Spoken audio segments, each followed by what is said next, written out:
I love the woods. I love deer. Anything to do with wildlife.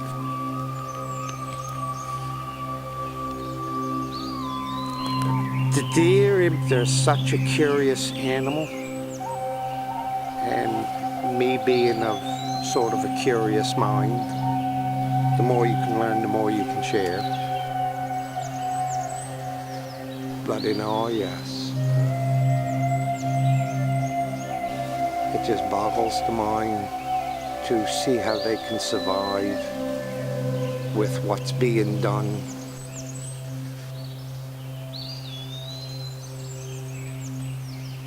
I took a drive this summer and come across the 400-acre strip of land that was clear cut, and the first thing crossed my mind was the poor wildlife. They've lost their home, they've lost their habitat, they've lost their wintering ground, they've lost their food source. It's devastating to me when things like that happen. It just hurts. I feel for them when something like that takes place. I really do. And until you get in tune with nature, you're not going to feel that.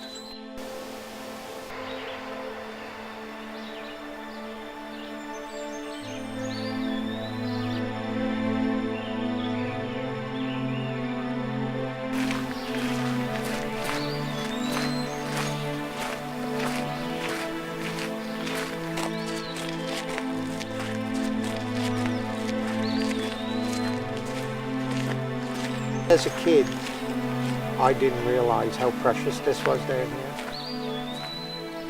Just a playground over there.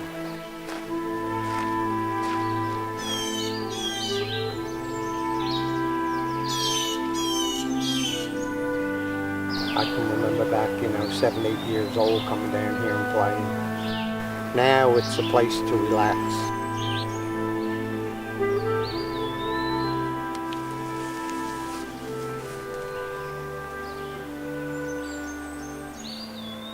This is called the Porcupine Den.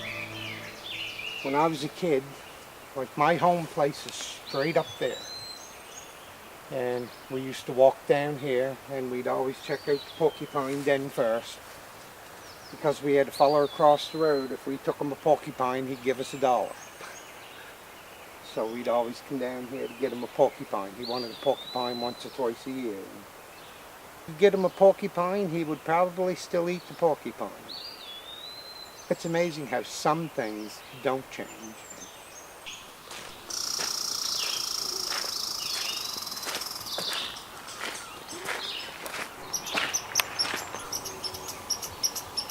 Curious.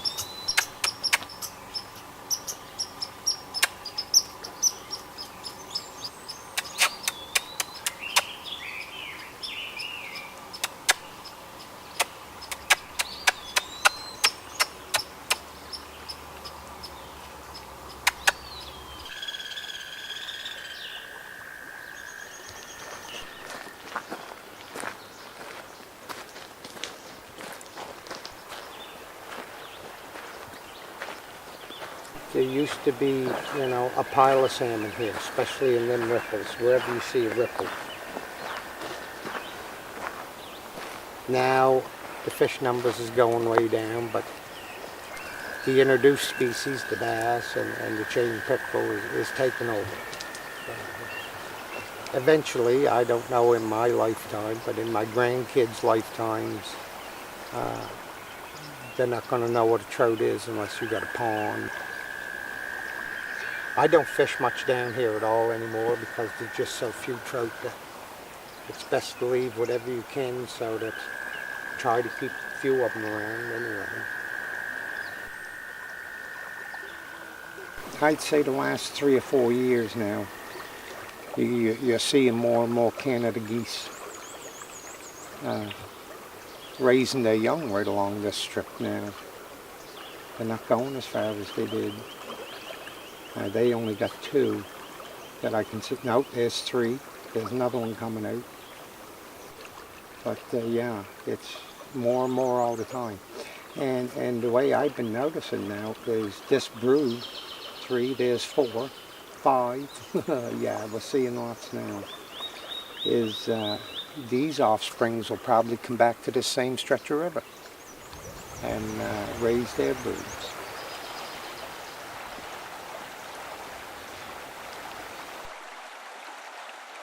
The bass is a little bit different than trout. Bass will spawn and hatch the same season, whereas trout, they spawned in the fall and hatch in the spring. Same as salmon, same way. They bury their eggs and they overwinter and then hatch in the spring.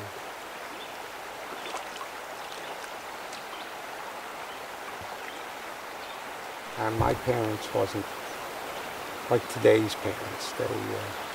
They pretty well let us run free.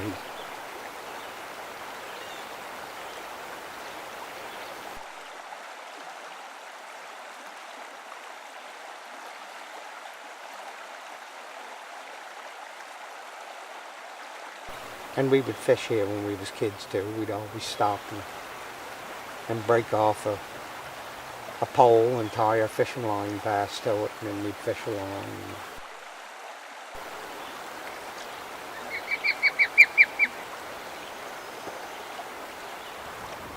Eagle.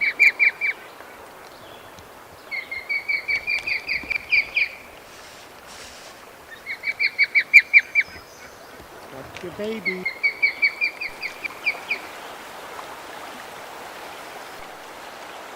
Yeah, just coming to a place like this and setting, you don't realize what you see for wildlife. Like here so far this morning, we've seen, small fish. We've seen the bald eagle go through. There's butterflies, there's sandpipers, there's Canada goose over there with its little ones. And, we'd have been here a little bit earlier in the morning up there behind me, the grassy point. The deer usually cross there. They go from one side of the river to the other to their feeding ground. It's just amazing what you can see. Now my grandson, he's starting to appreciate,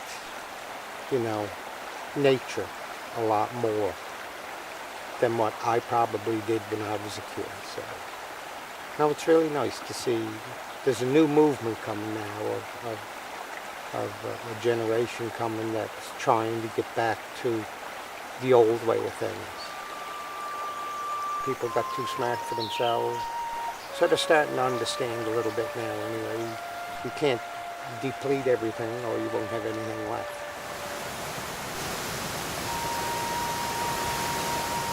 Kitty's Falls is a special place. There's where I took my wife now on our second or third date. We walked up there and sat down under a rock, had a date there. So yeah, Kitty's Falls is a special place.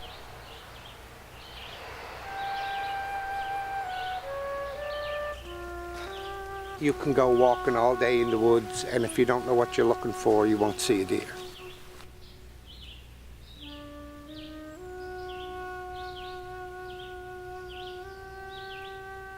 They'll avoid people at all costs. But then once you know what to look for, like you're looking for either a nose or an ear flicker or a leg in the thicket, or a snap of a twig like in behind us.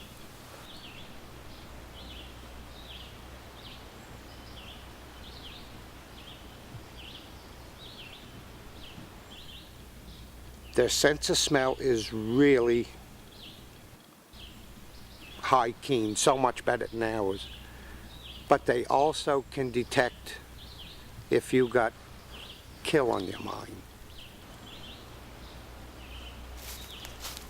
If you go in the woods and enjoy it and relax, and chances of seeing deer is much better. When you see them, never look them straight in the eye.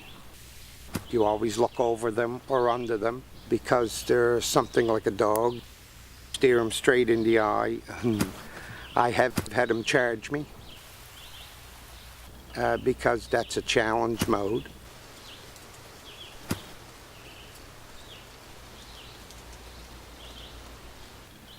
And also by making eye contact, they get nervous.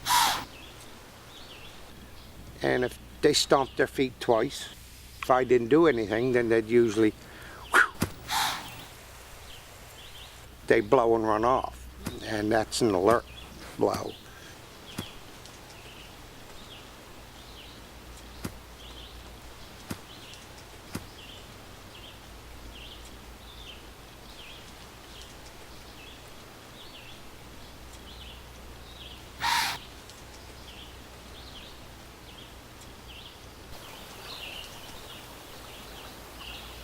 Usually a deer will be born and live its entire life within a 2-mile square.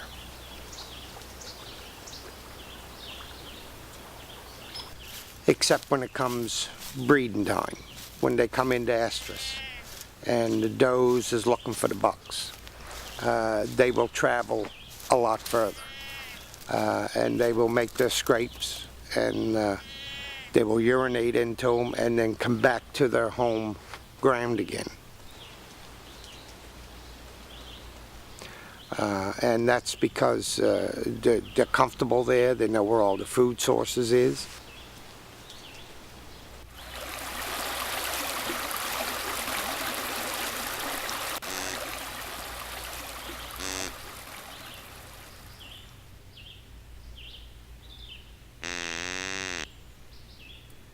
They're very social animals. They're always talking back and forth and communicating to each other. Some people will listen and they won't know what it is. They'll say, oh, you know, we don't know what that click is, or that's a frog, or that's a bird, or whatever. But that's deer communicating with each other. They do a lot of vocalization. Yeah. They have social grunts. They have does will have bleats that they make when they come into estrus. Fawns will bleat when they get too far from their mother. And then of course the big bucks, they roar. Theirs is deeper when they're looking for the ladies.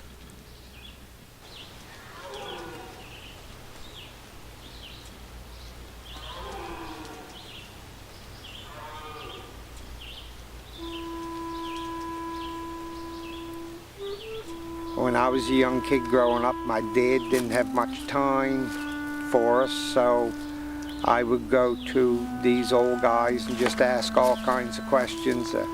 Carol Wenzel was another one. I seen him boiling traps one day and asked him what he was doing, and he explained his whole process to me, and in that process then I learned how to make my own cover scent for when I go in the woods hunting, or I go in the woods to try to see wildlife.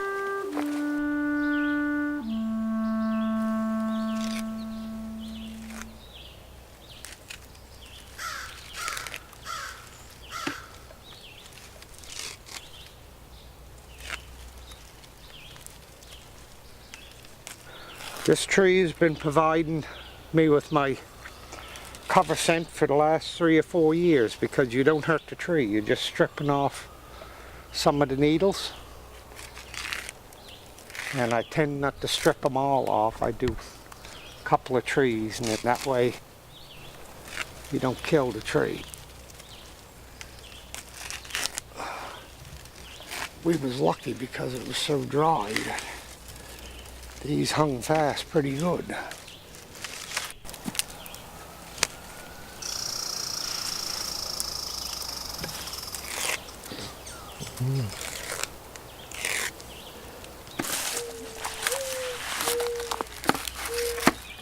And now I'm just going to finish up what I need to make a batch off of this tree, and then we'll go out and start processing it.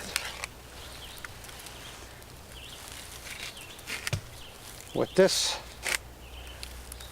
tamarack or Hackmatack, It's got several different names. How I found out about this is old Bill Wenzel, when I was a kid, about 10 or 11 years old, he used to give me 10 cents for a bucketful, and I would help him boil it down, and he would take it for his rheumatoid arthritis. It's an aboriginal cure for rheumatoid arthritis or any arthritis. And then I loved the smell of it so much that old George Silver, the trapper, he's passed on now, but I got some secrets from him, and he says make yourself smell like the woods, and I thought there's no better way to make yourself smell like the woods than to use this stuff. He used to use pine needles, and this one here is the best. This is the best overall one I've found.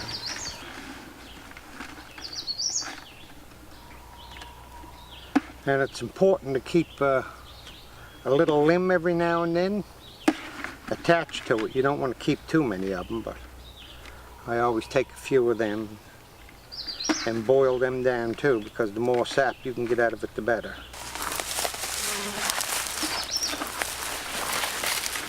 And that's enough to make one batch, and we'll see how it goes. I got some left over from last year, so I made a big batch last year.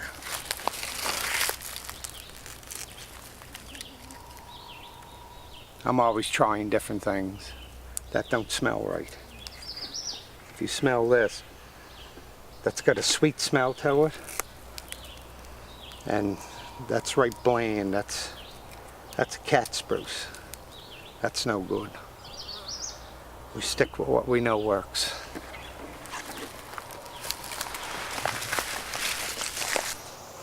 You got to have about a half a can of needles in order to make it strong enough to get you the scent you need.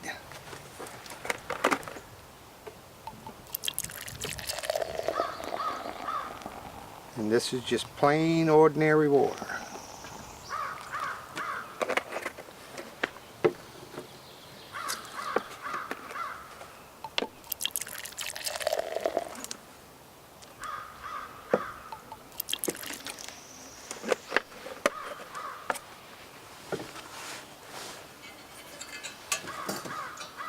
And then we put it on boil.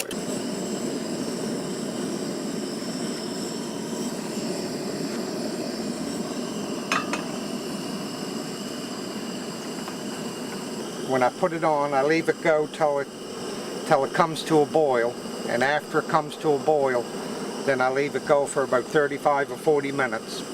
You can tell because you'll be able to whiff it and see how much of the sap is coming out of it, and then you cool it off, and then you strain it, and you got to stir it every now and then. So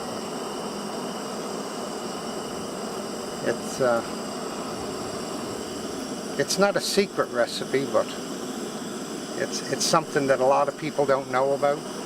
Like, they will go to the store and they'll spend hundreds of dollars on getting the scent elimination and all this other stuff. A couple hours, you make your own. It's starting to get warm now. It's gonna go good. I need you to turn. Come on, turn.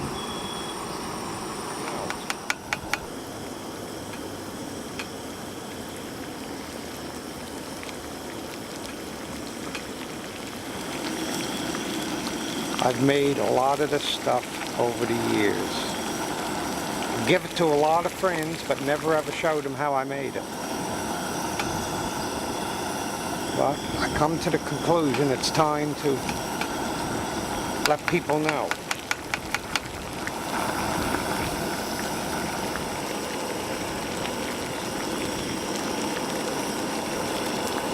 Oh, I love it.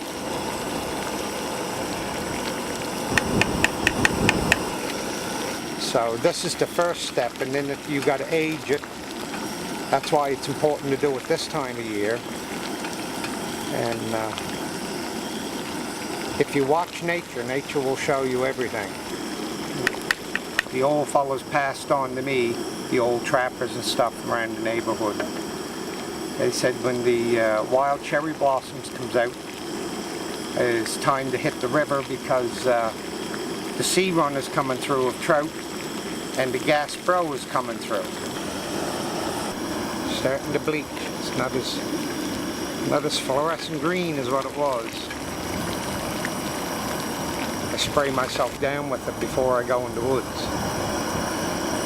Spray my shirts and my pants and my face, and because there's no chemicals into it, so it won't harm me.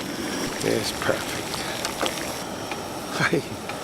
When I did this with old Big Bill Wenzel, we'd probably have about 20 buckets like that.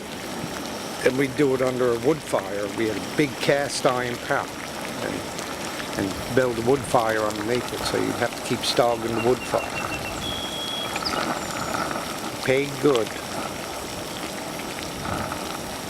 Used to make 10 cents a day.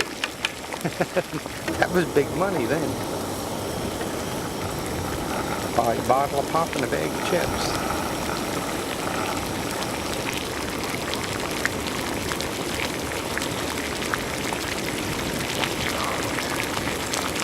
And you see it coming just like milk.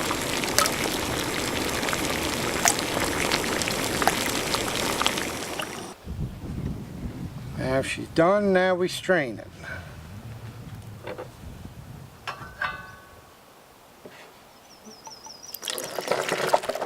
See what a pretty color that got?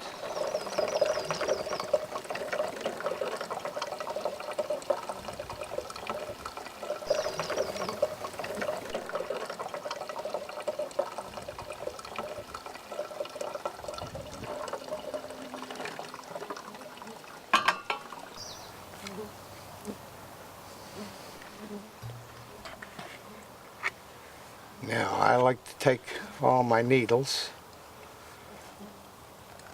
and squeeze the rest out.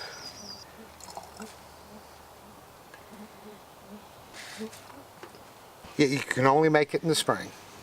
I tried making it different times of the year because I thought, well, it didn't really matter, but it matters.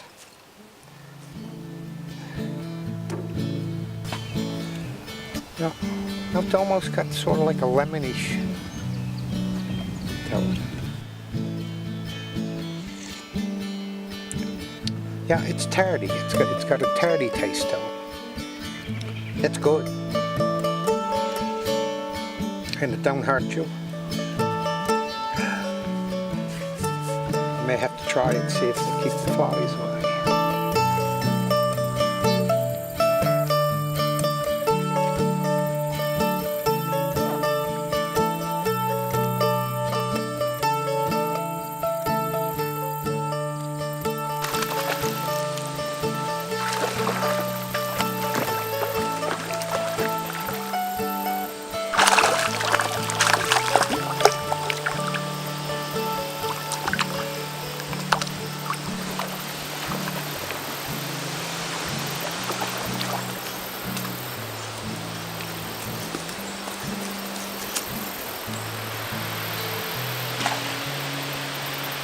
Your best option with the fish when you want to release it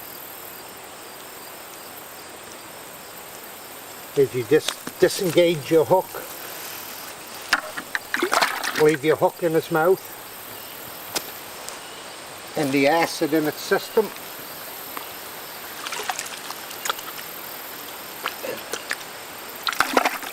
Within a couple of days that hook will fall right out.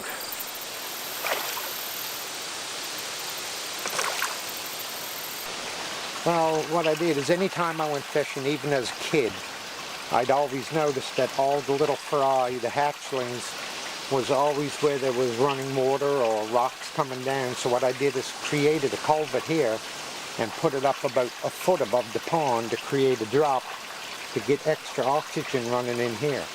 And then several years ago I tried it, and it was very successful.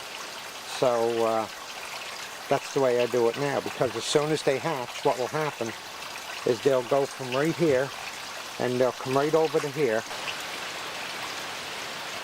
And you'll see them in the spring. They'll be right here by this little trickle. And that gives them the extra oxygen they need for when they first hatch, because they just sit there and do this until the egg sac is gone.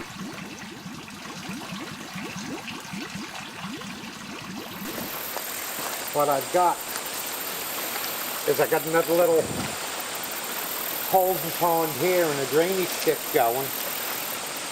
And I got enough of a drop here with so little water coming out that the trout can't get back up and get into that pond, because you can see little ripples on the water every now and then here. There's trout in here now trying to get up the spawn, but they'll only try for a couple of days and then they'll scoot back down and they'll go up another brook. That's what I'm trying to do. I'm trying to get them to go into other brooks instead of coming back to my pond.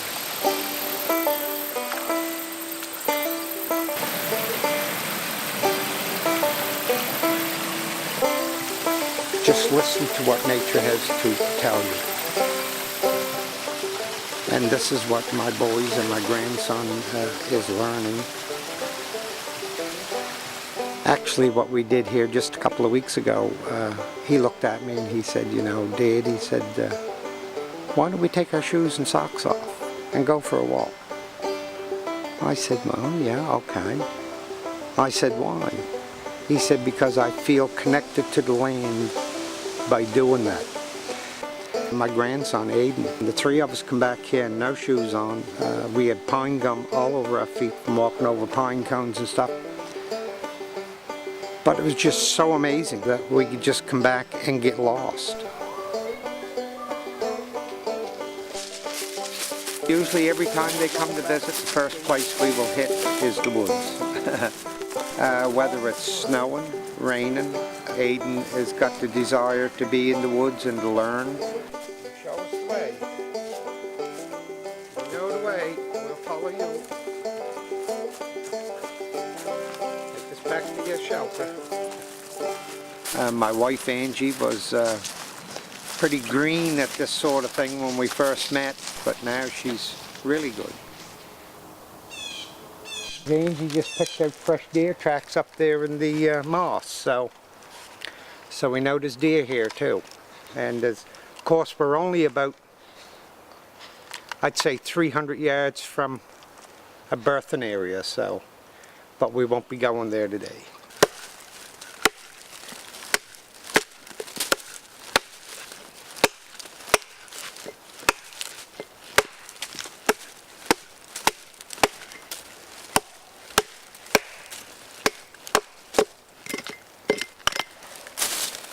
There, now you want to set that on? That is our mineral lick now. This will become a mineral station now for the animals. This will do squirrels, birds, deer. And here's one that I had started before. You see where the squirrels eat right on top of it? See how it's all packed full of holes? That's birds and squirrels licking onto it. Oh, Aiden, yeah. He's, Aiden is my grandson. He's a third generation. Rodney, my youngest son, just picked up interest into wildlife and stuff over the last couple of years. See the spark? Yeah. Oh.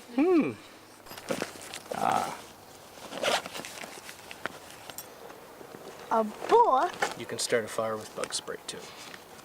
Oh, like this. It's your nature book. Oh. That's where we learned that old man's beard is edible. And here's rope. Good for tying up stuff. This is a knife. And good for cutting stuff, like rope. This is a compass / whistle. And what's the whistle for? blow 3 times So if you're lost, someone can find you. He's just like a sponge. He's absorbing everything. He's learning survival techniques, how to build shelters, what you can eat in the woods if you're lost, how to start fires.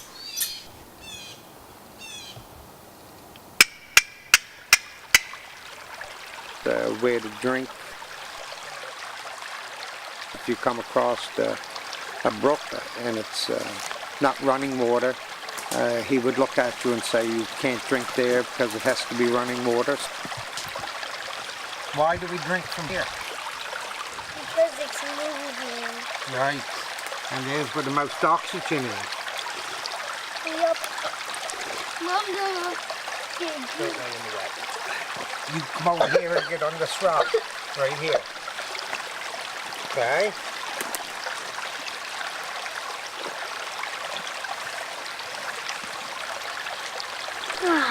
Yeah. Yeah, no, he's a pretty cool little guy. Love him all to pieces. This is spruce gum. What else? Well, it helps take the hunger pains away. Oh. If you're lost and you're hungry, you can chew spruce gum. It doesn't taste good, but it works. I chewed it when I was younger. Yeah. Just because we didn't have regular gum. I love when the deer jump. They hit this whole rock.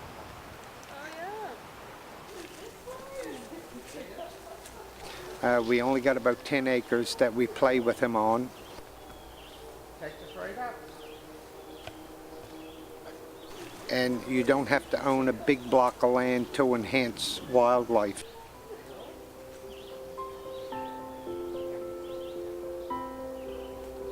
The main thing is to look after them because we are encroaching on their habitat. And this is what Aiden is learning and all young people should learn. It's a happening spot right now. The chickmunks is giving birth, the owls is sitting on their eggs, the raccoons, they're in production now. Coyotes, you'll soon start to hear little yips coming out of them because they've had their litters in March.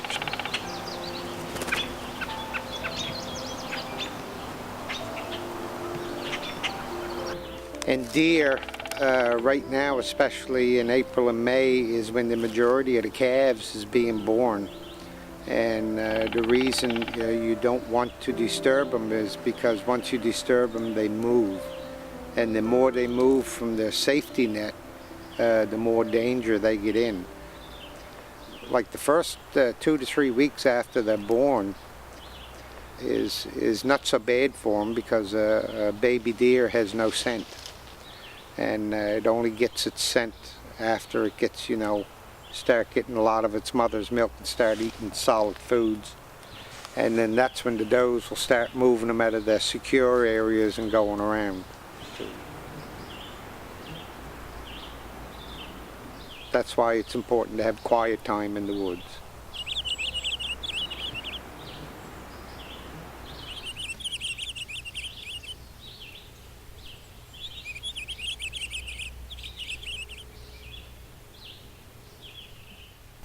What happened with deer herds is they're being pushed, and it's not the deer's fault now. Like this stretch of woods we're in here now, it's protected by a couple of individuals that want to help wildlife, which is good. But if you had somebody come in here and bought this and then started to build houses, and they put shrubbery on their lawn and stuff and say, the deer is a nuisance. Well, I don't say the deer is a nuisance. The human is the nuisance to the deer because we're infringing on their home turf. And that's why I like for people to, it don't matter how much land you got, if you only got an acre or 2 acres or whatever, set a little piece aside and put out mineral licks. Make little clover beds for them, right? you can deter them from eating your vegetables and your shrubbery just by giving them something back that you've taken away from them. I don't agree with the overharvest of deer or deer nuisance permits and any of that. I don't agree with that because it's not deer's fault. What we're going to do here this morning is we're out in July. So here's a nice heavy used deer trail. And what I'm going to do is I'm going to walk back it and try to find a good place where I can get the longest view of the trail to try to get a calf count of what's going on. I got some winter pictures here of 5, 6 does, and I knew they was bred. So now I'm going to see how many calves we got. So I'm just going to go back through and set up the trail cam, see what we can find.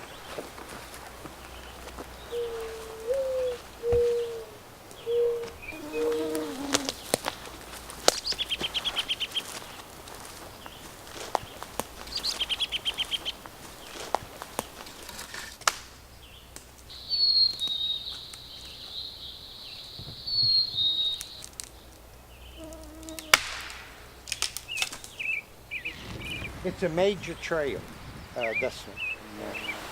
And I don't usually bring too many people here because I just don't want them disturbed. Now, if you just scan, you can see how they got it wore down over the years.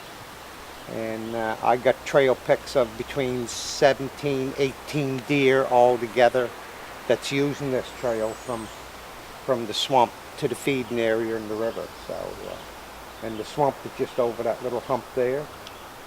So this is as far as I want to go now because I don't want to disturb them. But, yeah, they got it beat right down. And you can see here, massive amount of traffic. Moss don't grow into it or anything. A lot of people walk by these, don't have any idea what they are. You know, like a deer trail is narrow, as you can see. Yeah. And sometimes if you get into where they go down over the bank, here to cross the river, they got it, it's about that deep, where they charter down over the bank and go across.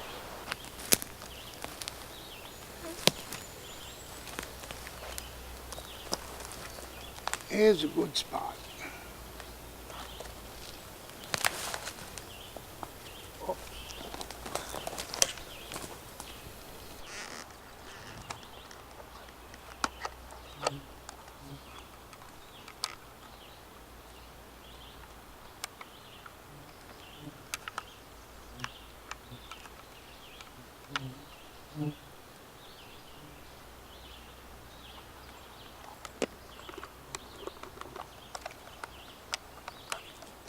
Now the reason I picked this spot here because this is a fork in the trail. There's one trail there and there's one trail here and they intersect and they go through here. Now the important thing when you're setting up a trail cam is don't do too much with this dead wood that's fallen down because they get used to traveling in through it, and if you disturb it too much they might move. So I usually set it about waist high and it'll take a picture every minute. So if there's 4 or 5 deer coming through here, I'll get pictures of 90% of them as they walk by.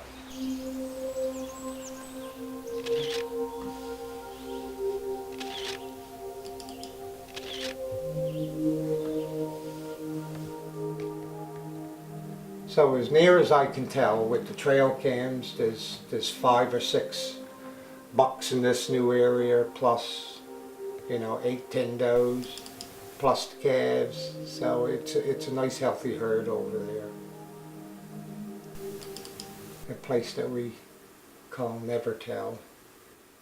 In the deer world, it's just, yeah, people name the deer, or I do anyway. Some of the other ones I don't know if do or not. But. Okay, here's a good one, a Spiky. Yeah, that's Spiky. He's up in my second feeding station, and Yeah, he's a nice deer. He's last year's calf. So, yeah, that's how much they grow from having spots one year to the next year having, you know, fairly nice body. That one there is probably about between 100 and 110 pounds and, you know, got nice spikes. So this one here, the way the spikes is coming, this is a good deer to keep in your herd because it's got good genetics. He's got good breeding, and there's a good chance he might be the one I call Hawthorne that I've been trying to get a picture of for a long time. I got pictures of his offspring, but I can't get pictures of him. But this one here, you see how the deer has got its leg up in the air going like this. Okay, now what she's doing is weaning her calf. Her calf probably come in to try to suckle onto her, and it's time for the calf to be weaned, so she knocks it. Every time it comes to suckle, she'll knock it and knock it out of the way. They're comical to watch. They really are. They have personalities all on their own, you know. And when you got thousands and thousands of pictures to go through, why? But here now is a good example. We got a buck there circling around the does, right? Because they're separated now, so they don't like to hang out with each other, so they kicked that one out for some reason. That could have been one of the does offsprings from a couple of years ago. Ah, here we go. There's Foxy. He's going with his carrot. He's making his own bait pile is what he's doing. Try to catch some rabbits. No, I think he's eating them. Yeah, I do. But it made for quite a conversation anyway, him going around gathering up his carrots for that. Yeah, there he is with another one. Look. He lugged him in the woods, so, you know, it's hard to say, but I would say probably he was probably just having a lunch of carrots. Same as coyotes. Coyotes will eat a lot of berries and that sort of thing. Everybody thinks they just eat, you know, animals and stuff, but and then in your feeding stations you also get this happening. A raccoon. Now here's a calf coming in nuzzling its mum, right? It wants to suck, is what it wants to do. Yeah. She wants to eat and it wants to suck, so. Oh, here's a good one. See? She's chasing it away. She don't want it to suck. So this is its mother. This one's not. This one here I nicknamed Bully, right? Because it didn't matter what come into the carrots, she done this too. She was a real bully, she was. A big old bully. She's, you know, I say looking at the length of her head and stuff, I say that's probably 5-6 year old doe. She's dominant. She would be the leader of the clan. Okay, so this is one of my feeding stations that I got, and I usually start somewheres around September and then stop with them out, I don't know, December, January, sometimes even February. Sure, I have 3 or 4 trail cams and I check to see what the herd is like. And in this one here I got a deer that's fairly old and is sick, so I'm bringing in some apples because it can't chew on the carrots and it's having a hard job. So yeah, you see all this fur, how it's all falling out, and its ears is bare, and this is out in September, so it should have nice healthy coat. But this is my second feeding station. I had 3 altogether now.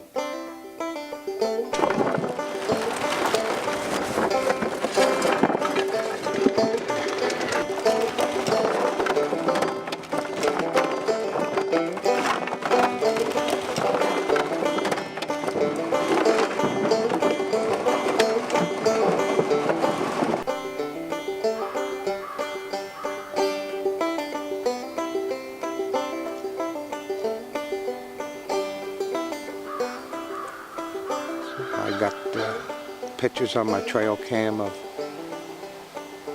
does that's nursing the pair of fawns, that you can count all their ribs and see their backbone and everything. Well, since I started with my carrots and apples, they're already showing sign of, you know, they're beefing up a bit. They're starting to gain some weight now, and that will help them get through the winter.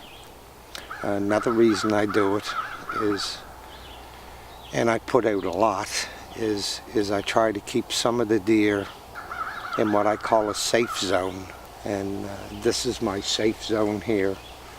I don't allow anybody to hunt here, and deer will tend to move in when the hunters hit the woods, and if I can keep enough supplement there for them, they will stay and not venture out, and it's just another way of helping the herd multiply.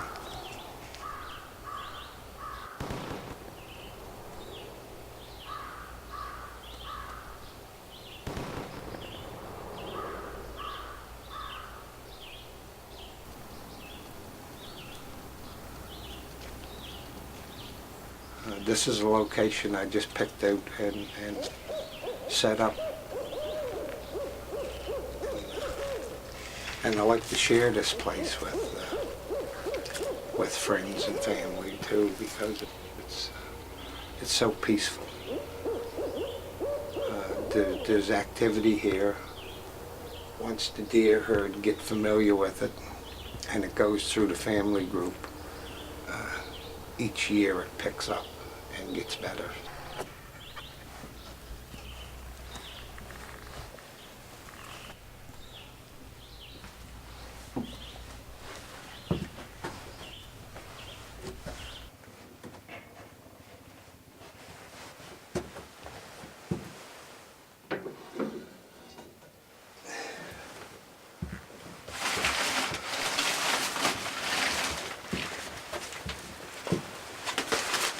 I always like to start a little fire, get some wood smoke going, lets the deer know that there's more food out here for them. They're a creature of habit, and it's just like a dinner bell to them. They pick up on all these little things. I don't put on a big fire, just a little one, and I usually use pine, because pine puts a nice scent in the air. Now if it was colder and I wanted heat in here, then I've got maple made up, and I'll burn maple, because that sends out a sweet smoke.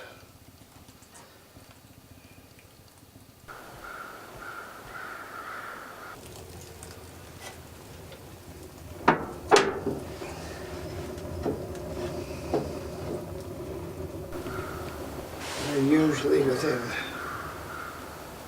an hour or so. Sometimes it don't take that long. When I put a smoke on like this, the deer will come right out and start to eat. I had my other grandkids back here, about 3 or 4 weeks ago. We put on a little fire and they wanted to see deer, and we was here about 15 minutes, and then an 8-pointer come out from the trail, started to eat, so they got pretty excited over that. I like sitting here and observing not only the deer, but the squirrels and the Tweety birds and the crows, as you can hear in the background. From sitting here, I can just, mellow out and absorb what the woods has to offer, and that's peace.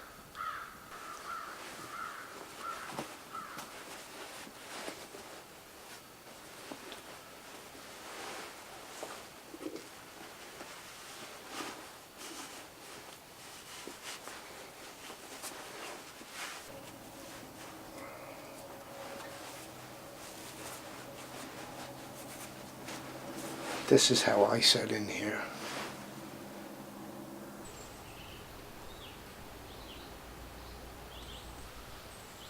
I like coming in here with the grandkids every now and then and teaching them how to be quiet.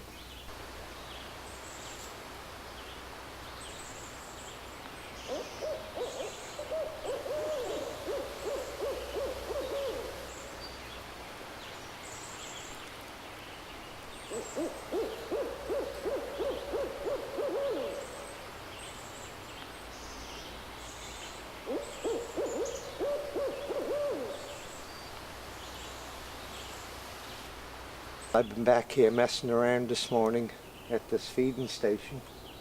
So, and I know the deer is just off in here in the bedding area, and they want to come out for breakfast. So I just want to let them know that I'm going back out and that everything is good for them to come out. So I'm just going to make a few distress calls for a calf, and that'll bring the does and the young bucks out, and once they're out, then the rest of them will come and feed. So.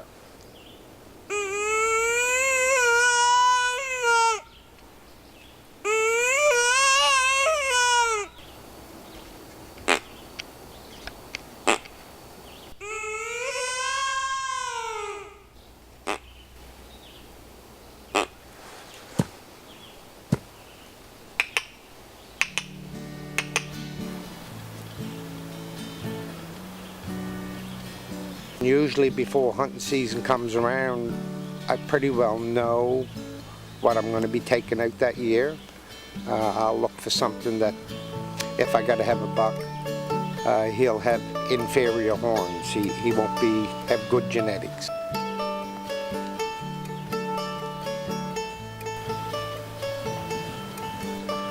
Or when we got doe tags, what we look for is we'll watch and we'll pick out the doe that didn't have any calves, and by doing that you're helping out the deer herd and managing it too.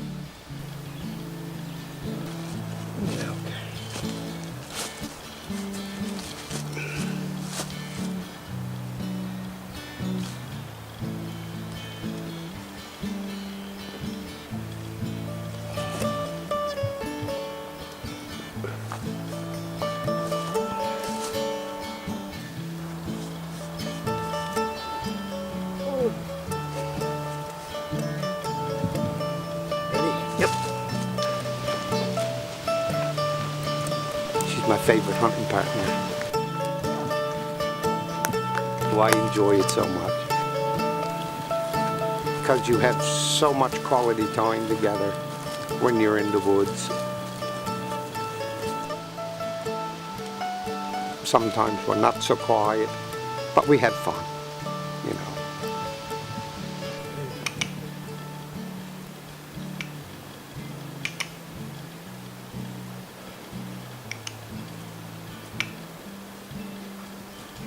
What me and my wife do, if we go together, we'll still hunt. And what we'll do sometimes is use a dropout technique. And what happens there is sometimes you're walking through the woods and there's two of you walking. A deer will usually lay. If you don't get too close to him, he'll just lay and watch you. And he'll watch you walk by. And as you walk by, then he'll get up and he'll come around behind you. So the way we've done it here is what you call a dropout hunter, and the one person will stop. The deer is focused onto the one that's walking, right?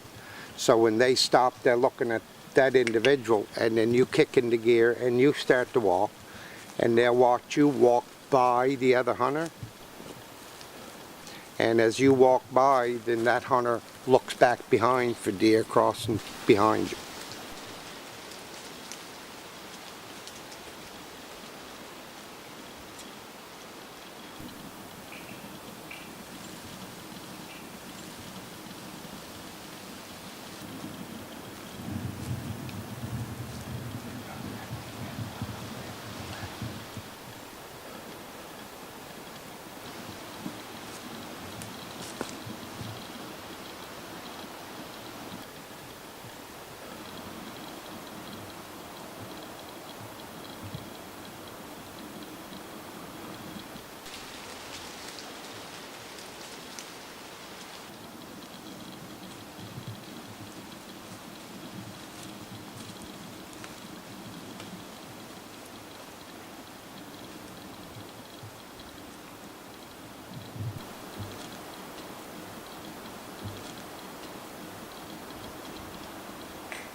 There is a lot of people that do have problems with people harvesting deer.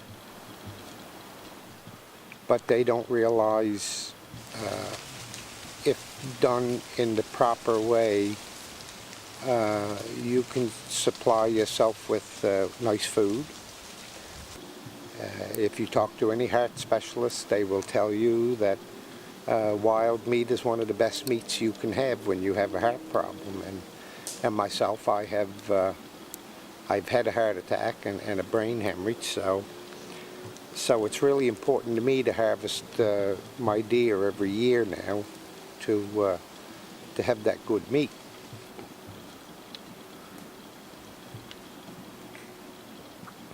It changes the way you look at things when you're a hunter, and I call it a hunter-gatherer. So, but when you're a hunter, you look at the woods totally different. You try not to go in and destroy. You try to enhance is what you do. So. That's how we lived when I was a kid.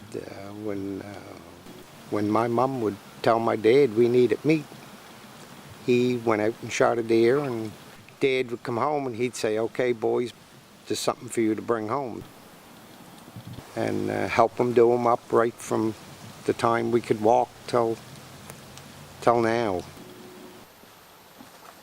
What we're going to do now is we're going to skin this one down, and then it's important to leave your meat aged so that, you know, it's nice and tender and you get the best out of your venison, out of your harvest.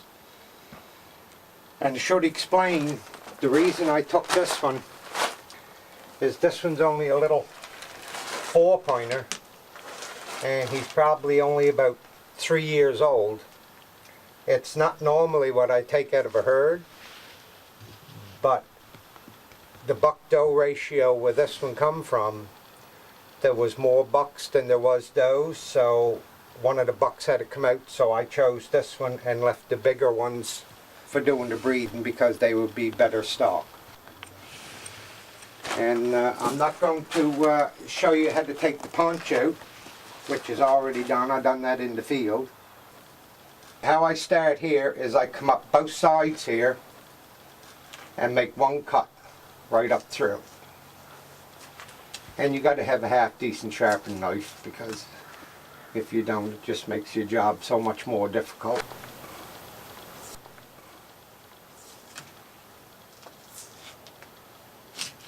I come right up like that, and I do the same thing on this side. Just pick it up a little bit and start cutting.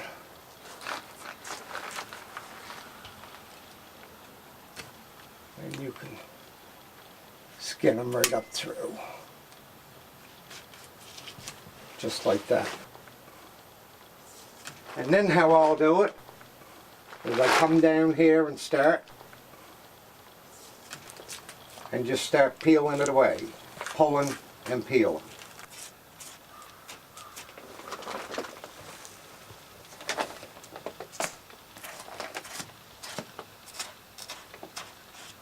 It's important not to cut this cord here because that's what's holding your deer up.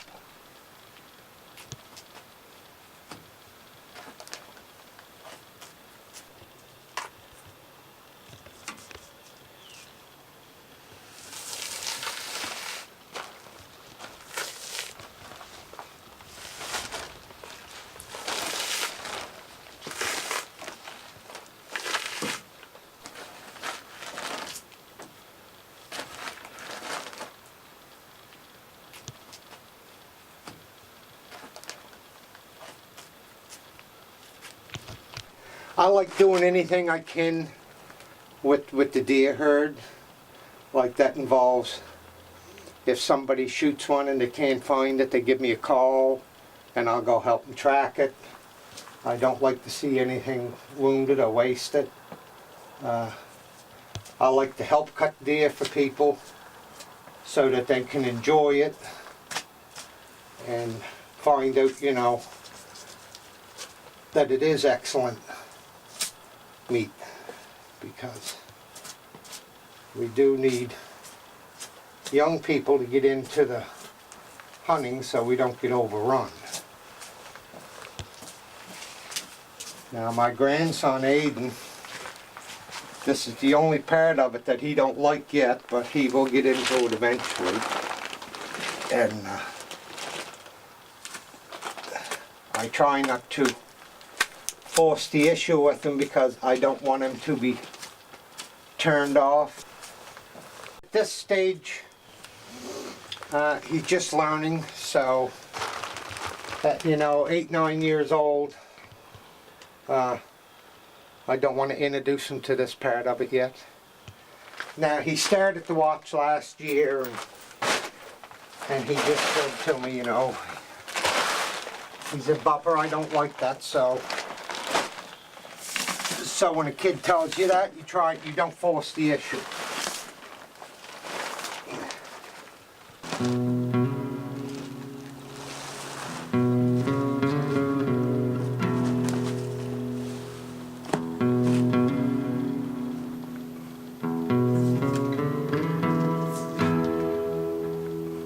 Okay, basically this is what you end up with after you get it spun. You could make a rug,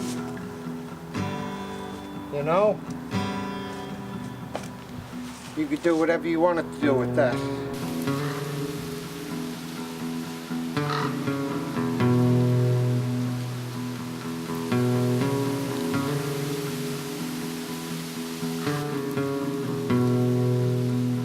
Okay, we got another one coming in.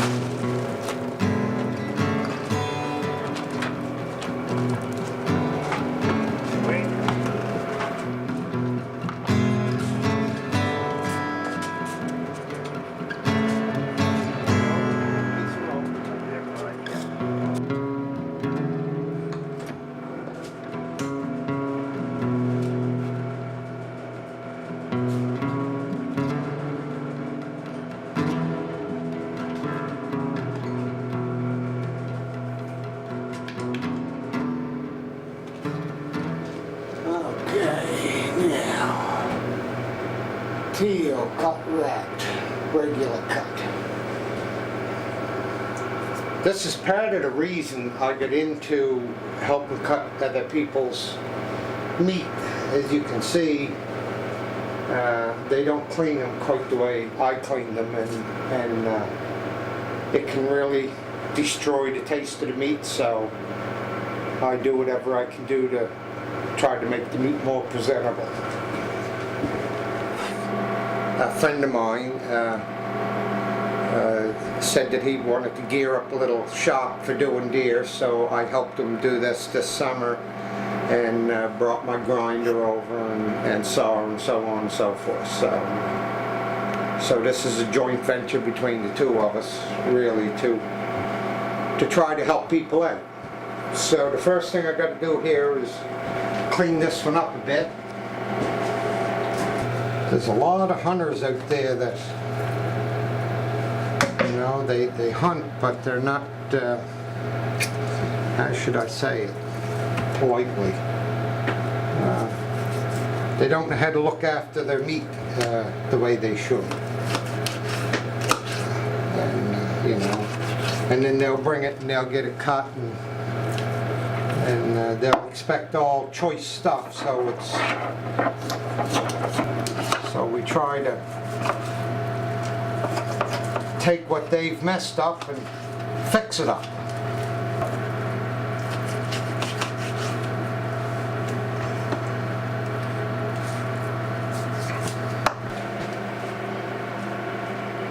And it's cleaned up. In 1971, I was doing carpenter work, and I got laid off in the winter time, and I thought, I'll take another trade of some sort. So I went to Cape Breton through Manpower instead of drawing unemployment, and took a meat cutting course.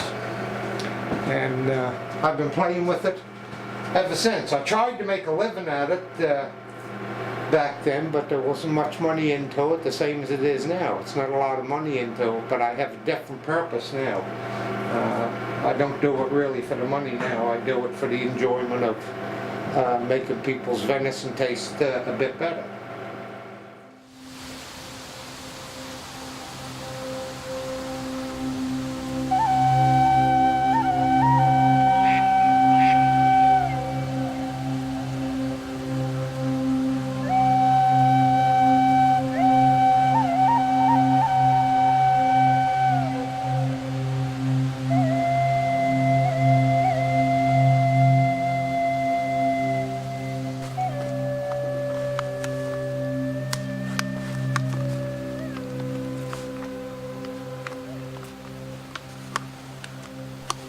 See, a lot of people come in the woods and they just go for a walk. They don't look. They're always looking ahead.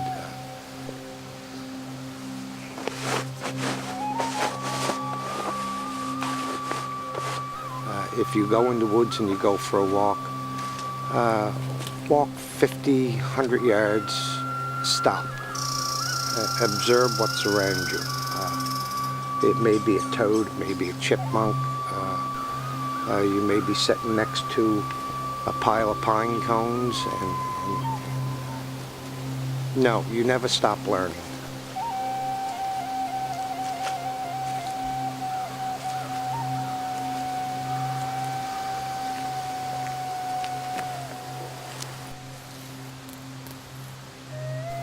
So what we got here is, it's about a 1 acre fir thicket.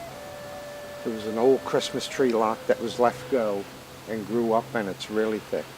This is the prime bidding area right here on this property. And you can see they'll come up, and you can almost see their path coming right down from the bidding area and down through. And what they'll do is they'll feed in the green field. They'll come, they'll lay down here for a few hours, then they'll get up, they'll come down to the feeding station and the mineral licks, and then back up here. They just travel back and forth, back and forth. We're not going to go in per se, but we'll go around it on the outside skirts, and you never know, we might get a glimpse of something. It's hard to say.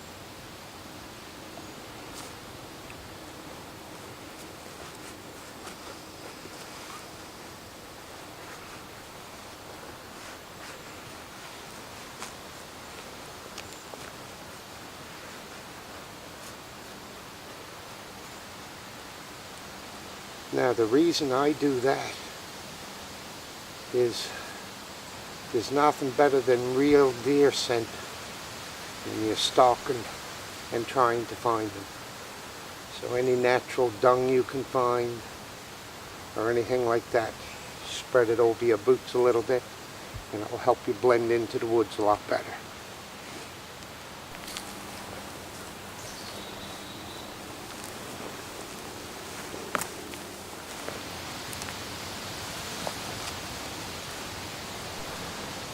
As soon as the temperature starts to drop, then you come back and what you'll find is they'll start biting, they'll start eating.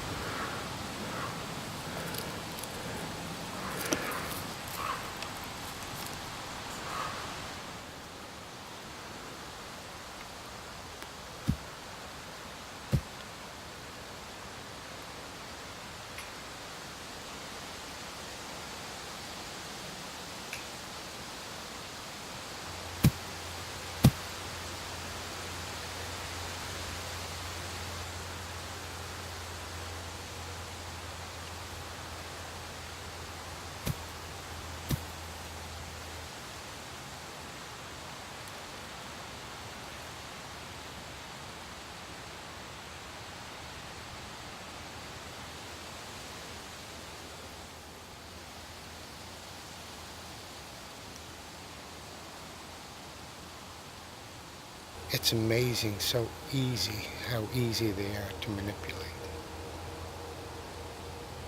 Once you learn from wildlife what they want and respect it, and you get to see more and more. When I first started this back in the 80s, I would go days without seeing anything, but then I just started to listen and learn. and tried to repeat things. And now, many years later, I can move deer, I can see deer, raccoons, porcupines, rabbits. It's nice to be in one with nature. You respect them, and they'll respect you.